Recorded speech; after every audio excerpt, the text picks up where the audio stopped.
প্রিয় দর্শক, মাত্র একটি গোলেই বদলে যায় পুরো ইতিহাস। কিন্তু প্রশ্ন হলো, কিভাবে আর্জেন্টিনার মতো বিশ্ব চ্যাম্পিয়ন দলকে থামিয়ে দিল স্পেন?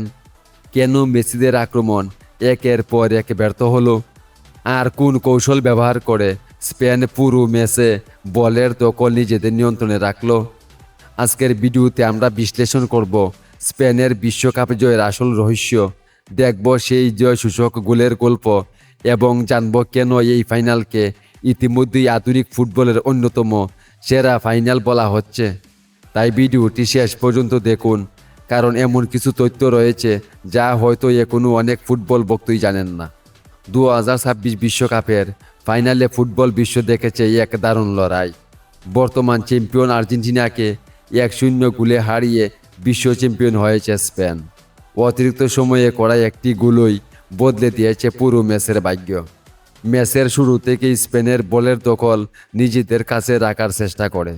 ছোট ছোট পাস, দ্রুত আক্রমণ এবং দারুণ সমন্বয়ে তারা আর্জেন্টিনাকে চাপে রাখে। ফলে আর্জেন্টিনা স্বাভাবিক ছন্দে খেলতে পারেনি। স্পেনের মিডফিল্ড ছিল এই ম্যাচের সবচেয়ে বড় শক্তি। রদ্রি, ফেবিয়ান রুইজ এবং দানি উলমু মাঝমাঠ পুরোপুরি নিয়ন্ত্রণ করেন। তাদের নিখুঁত পাসিং আর্জেন্টিনার পরিকল্পনা ভেঙে দেয়। অন্যদিকে স্পেনের রক্ষণভাগও ছিল দুর্দান্ত।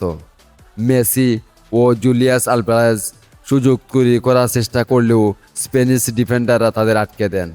গোলরক্ষক উনাই সিমোনও গুরুত্বপূর্ণ সেভ করেন। নির্ধারিত 90 মিনিটে কোনো দলই গোল করতে পারেনি। ম্যাচে গড়ায় অতিরিক্ত সময়ে, তখনও স্পেনে ধৈর্য ধরে নিজেদের পরিকল্পনা অনুযায়ী খেলতে থাকে। অবশেষে অতিরিক্ত সময়ের 106 মিনিটে আসে সেই মহেন্দ্রক্ষণ। দুর্দান্ত এক আক্রমণ থেকে ফেরান তুরেস বল চালিয়ে পাঠিয়ে স্পেনকে 1-0 ব্যবধানে এগিয়ে দেন।